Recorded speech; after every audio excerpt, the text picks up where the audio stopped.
زهرای مرضیه پاره تن پیامبر بود. حضرت می‌فرمودند بضعة منی، پاره تن.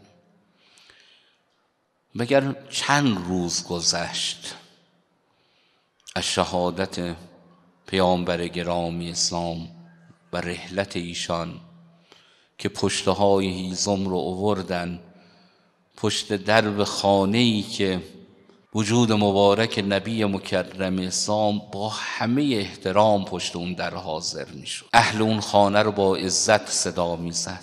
ای کاش در اون لحظات امیرالمؤمنین اون منظره رو مشاهده نمیکرد. منظره‌ای که این درب خانه رو آتش زدن، به این درب لگد زدن. پشت این در بانوی بزرگوار حضرت صدیقه طاهره بود.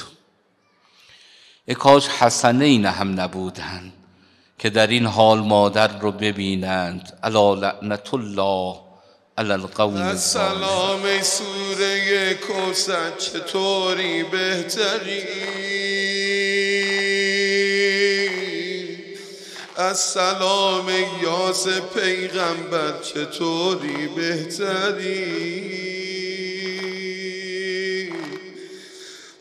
السلام ای لاله پرپر چطوری بهتری؟